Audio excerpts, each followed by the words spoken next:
Hey, it's Daniel Powell, Machine Incorporated, Powell Cams.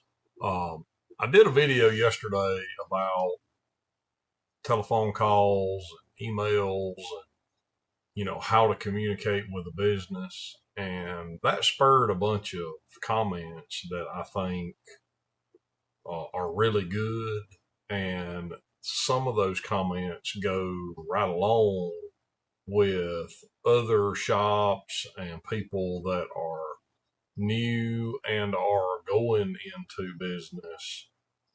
Um, they email us a lot and ask questions. How'd you do this, that, the other thing? And so I made a lot of mistakes along the way that I have learned to stop doing. And some of the comments fall right in line with some of that stuff. So I think I'm going to just take a minute and address some of that stuff. And I think it will hopefully help some people in business and or just in general shed some light to the public about why things need to be done a certain way versus another way. So stay tuned and we're going to get into it.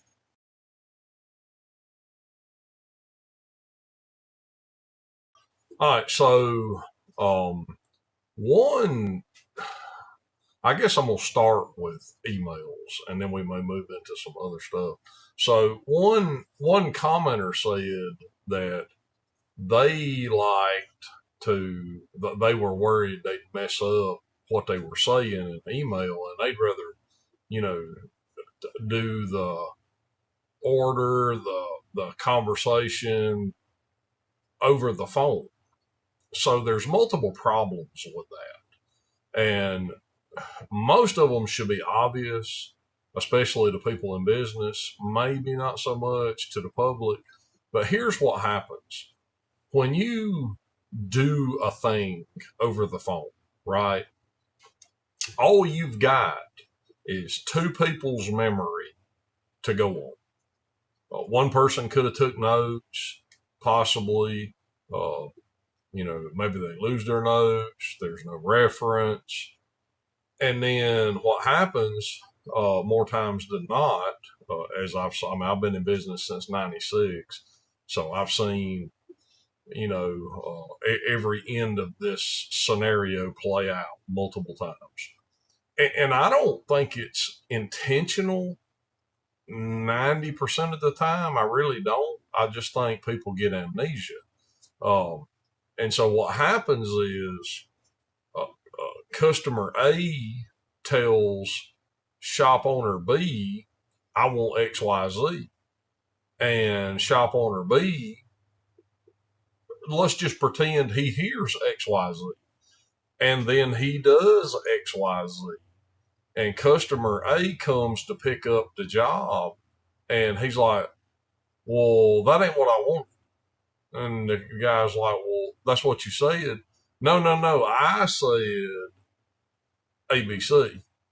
And if there'd have been an email, we could have said, well, let's go to the office and pull up the email. And maybe I was confused. And we go to the office, we pull up the email, and here it is. Customer A says, I want XYZ. And so now, well, I don't remember saying that. Well, it's right here in the email. You typed it. I don't know how many times that's happened, but it's happened a lot. I'll give you a for instance that just happened. So we had a long drawn out job we was doing. We sent the customer a machine shop rate price list. So I have a price list that for all the operations, every operation we do on an engine, we have a set price. There's obviously some caveats to that, but for normal stuff, we have a set price. I mean, boring and honing costs this much, line honing costs this much, decking costs this much. So we sent the guy a price sheet. He's got the price sheet. He's had it for months. We do all the block work. We send itemized invoice. Well, that's way too much money. That ain't what we talked about. I'm like, you got a price sheet. It's right on your price sheet. And then, he accused us of going up on our prices and charging him the new price, but he should get the old price because it took us so long to do the job. But the problem is we used the price sheet that we sent him 6 or 8 months ago. So we had it in an email. I mean, here on this date, we sent you a PDF of the price sheet, and you are aware of all the prices, and there it is. So it's just math. So what's the problem? That's scenario one, right? We had another guy, I don't know, it's been 8 or 9 months ago, brought a block. In the emails, I want machine work done. He brings the block, drops it off, crank, block, rods, pistons, cylinder head, all disassembled. Actually, he brought the short block assembled, and he gets here, and I'm like, well, why is it assembled? I mean, I can take it apart, but it costs money to take it apart. Oh no, I'll do it. So he goes back home, he takes it apart, he brings it back. So we do the head, we do the block, we do the crank, we put the pistons on the rods, we bore it, hone it, deck it, whole deal. Everything's done. And same deal, got a price sheet. So we get finished, and we send him a bill. He's having a stroke. Oh man, that's way more than I thought. Well, I mean, it's all in the email. I mean, it's just calculator. It's just math. And so he gets here, and the motor's not assembled. He's like, well, it's supposed to be assembled for that price. Well, I don't know where you come up with that. Nowhere in the email do you ask for assembly. You say you want the machine work done. Oh, we talked about it when I was here. And I'm like, well, we didn't, but that don't count. If it's not in an email, it don't count. It just, but again, it was just make believe. Nobody said nothing about putting a motor together. And I mean, I get, to put a complete engine together, it's like $1,500. So, I mean, his bill would have doubled. I mean, he was having a stroke over the $1,500 bill. If I'd have put it together, it'd have been $3,000, So, but again, we had emails, and we had like 30 emails. In all 30 emails, there was absolutely no mention of assembly. The only thing that was talked about was do the machine work and how much is it, and we sent him the price sheet, right? But the moral of the story is and I'm gonna give you some positives. Those are negatives. I'm gonna give you some positives. Whoever Jim Bob wants this, that done, this thing, they some certain piston he wants, or some certain cylinder head, or he needs a certain valve spring. And instead of me having to call him back and like, what was that you needed? If we do it all in an email, then I can just reference the email. There's the data I need at any time. And I don't know, I couldn't tell you how many times that I have to do that with camshaft stuff all the time. I mean, it's like, people order cams, or people send cams in to be repaired and they want to change the spec, or they just send, I get a lot of, like race stuff that they just, hey, we want to add 10 degrees of exhaust duration, or we want to pull some duration out, or we want to change the lift. And it's hard to keep up with paper. It's just really hard for me. Maybe it ain't for you, but for me, keeping up with paper's hard. The way email works is so beautiful.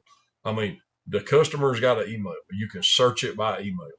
If they do the job right, in the subject box, you can put something distinct in the subject box about your job that's easily searchable. And then so I can just go in my search bar in my email and type a few letters, and boom, it pulls up all the emails close to that. And now I can reference those emails, and it just makes my life so much easier. I don't have to bother my wife. I don't have to bother the customer. I can just find the data I need and move on, right? And then we got a record.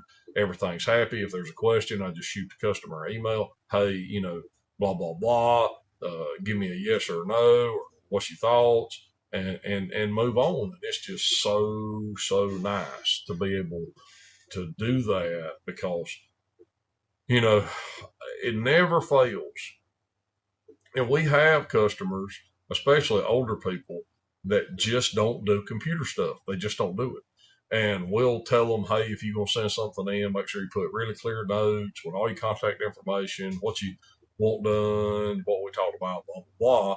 And it never fails. They send stuff in with zero information. I mean, might have a note with a name and a phone number, right? And then we got to get them on the phone. And it never fails that when they're available, I'm not. And when I'm available, they're not. And then so we play phone tag for 3 days.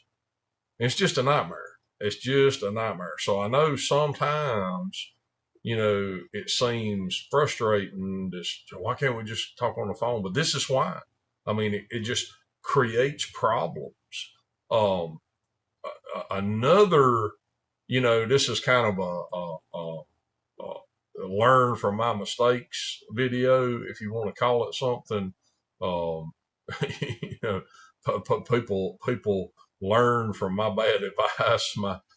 So another business type thing that really took a long time to get a handle on, that if you're gonna, in my opinion, right, it's worth, a plug nickel. But for me, especially early on, and a lot of people that contact me are early on, right? The customer is not always right, number one. And number two, you can't let the customer drive. Somebody's got to be in charge, and it shouldn't be the customer.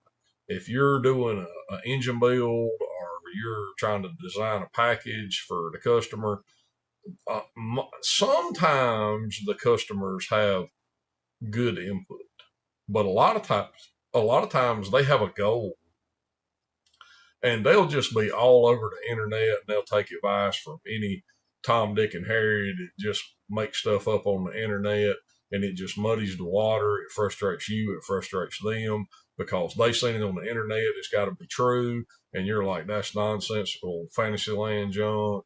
And then they think that you're not, either you don't know or you won't listen to them, and it just builds friction. So I just always start the relationship as, somebody's got to be in charge. So therefore, if I'm going to do the job, I'm going to do it my way. You tell me what your goal is and what your budget is, and we'll meet those goals within that budget if we deem that that's possible, and then we'll move forward. But this, I'll give you one example because it's a perfect example. So this has been a long time ago. So this guy brings me a set of Holley System X heads. I don't even remember. They were pretty small. I can't remember. They're like 180s or 190s. There's a relatively small silver head. So he brings them. He wants them ported, and he wants springs and valves and whole shit match. So we get them on a flow bench, and they were, for what they were decent. So we went through them, and we dolled them up. I don't know, I'm just guessing. I'd have to go back and look at the flow data, but we probably picked up 30 CFM across the board. So we got the heads, and this whole time, the customer's coming down, telling me what I should do, what he learned on the internet yesterday, right? Oh, you got to do this. And, oh, are you going to do this super trick that I read on the internet? And, we need to do this, and we need to do that. And finally, I just had to set him down and say, look, Doc, because this went on like every day. And I'm like, nah, man, it don't work like that. And I'm trying to explain it to him, like, look, this is how we do this process, and this is how it works, and blah, blah, blah. But, again, you can get 800,000 opinions on the same aspect on all these stupid forums. And the worst thing about these forums is, and I've said this 100 times before, with these forums, you got 80% of the people on the forum that have probably never adjusted valve lash in their life. They are a pretend account, right? I mean, they probably live in their mama's basement, and they go watch YouTube videos and then come back on these forums and pretend to be gurus. And that's the problem with forums. And then you got other people like this that don't know the difference between a ball peen hammer and a spark plug that is going to go read this junk and then come back and try to tell me how to do my job. I'm just like, man, you go over and sit down while you still can, So finally, I had to set him down, and I'm like, look, if we're going to finish this job and continue this relationship, then you're going to have to close your mouth and open your ears, right? This junk, are you coming over here? I don't have time to argue with you about what I'm doing. This is what I'm going to do. I'm going to do it my way. If I don't work, get your junk, go play in another sandbox. It don't make no difference to me. But sometimes that's how it's got to be, right? And hopefully you can weed out those kind of customers. And that's what we done eventually. We just slowly weeded out those kind of people. And we got to the kind of people that they don't ask how much it cost. They don't ask when it's going to be finished. And they just say, look, this is what I want it to do. Call me when it's ready. Here's some $100 bills. Those are the kind of people you need to work for. And I know that starting, it don't work like that. You got to, build your way up and all that. I've been there, done that, I know all about it. But I think, so those are those scenarios, right? But you got to be in charge of the deal. Don't let the customer run the show, because it'll just run you ragged. You'll be just all over the place. I don't know how many times I hear stories. Well, the customer bought this, and now I got to make this work, and it's going to cripple, and no, it's not. We're not going to do that crap. You're not going to go buy something that doesn't fit the package, and then I'm going to have to make it work and cripple the package because of some dumb nonsense you bought because you seen it on the internet. That you got to make that stop, because it makes you look bad. The customer ain't happy because the system didn't work like it was supposed to because some stupid nonsense he bought. So that's that. The other thing that I and again, this is probably, well, it's my own fault, but another thing I think that people get in trouble. I did the same thing. I didn't know any better. Especially in the beginning, you worried to death about being the cheapest and or being in line with everybody else. And that's cool to some point, right? But I learned quickly that I didn't want to focus on being the cheapest, and I didn't want to focus on being the fastest. I wanted to focus on being the best, right? Because that's what matters. All that other crap is just a race to the bottom. Fast and cheap is a race to the bottom. I mean, it's junkyard engine building and machine work. And that's not what we want to do. We want to do precision machine work, precision engine building, precision camshafts. I don't know how many. Just every week, I measure camshafts from other companies off of CNCs, and it's horrific, the quality. I mean, they all over the place. I mean, literally, it's like Ray Charles is grinding cams. I mean, it's pitiful, the quality that I see coming off of super duper CNC grinders. And that's because they want to be the fastest and the cheapest, or the fastest, and make more money per minute, right? Because they go faster, charge the same money, and make more money per hour. I guess. I mean, I don't know how the quality gets that bad. I mean, yet 8 intake loads, and the duration varies over 8 intake loads, 7 or 8 degrees.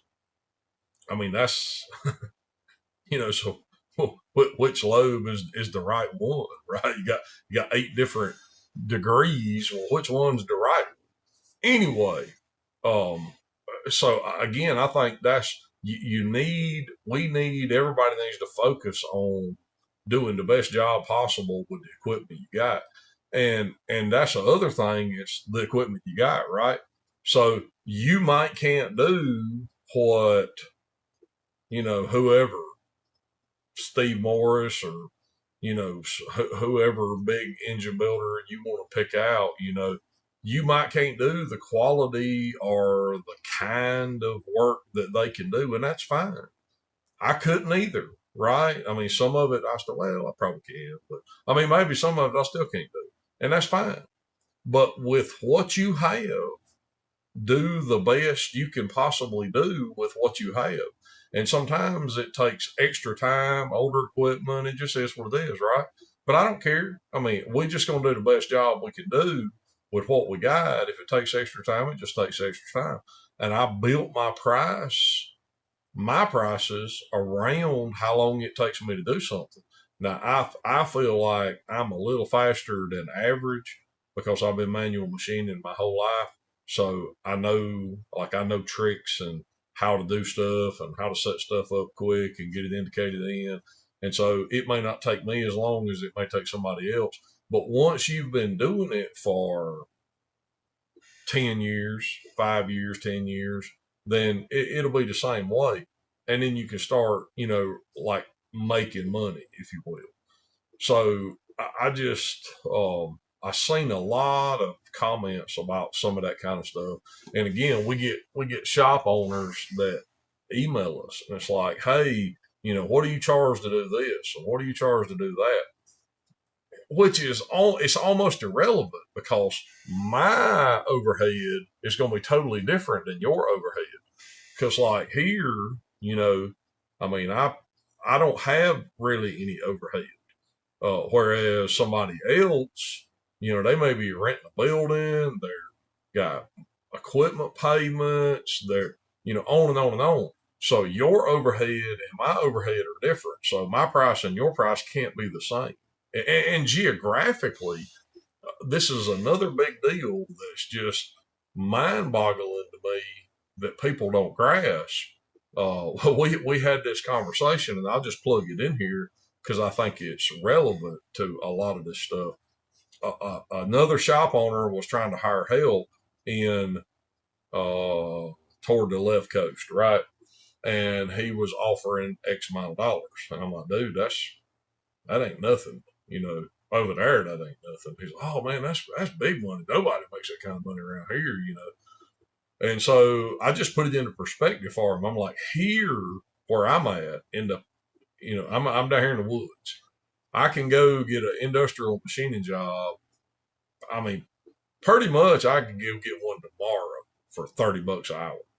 And so $30 an hour in a house here is $150,000 to $250,000, depending. I mean, they hire bigger, fancier houses, right? But just a normal house is $150,000 to $250,000 to get you a decent house, right?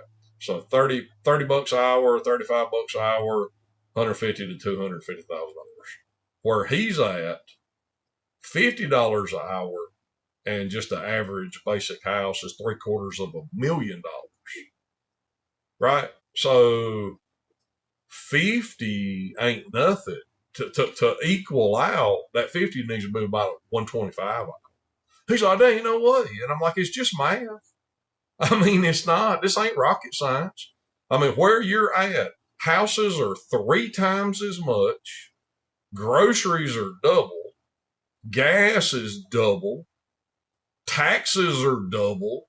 So how can everything be triple and double, but the salary's only 20 or 30% more? How does that work out? So, again, it's all relative to where you're at. So, hopefully that puts some of that stuff into perspective. And again, maybe that can help. Like I say, I made all of these mistakes, and I mean, I'm still making mistakes, but I'm trying to make less of them, obviously. But some of this stuff you just don't know till you know, and I didn't know, right?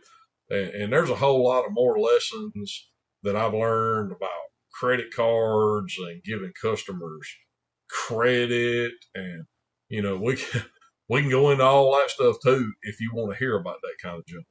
But I just thought this was relevant while it was fresh from the telephone video, and I just felt like we'd plug it in here before I went home tonight. So hopefully that's helpful. Let me know in the comments, and we'll see you on the next one. Have a great night.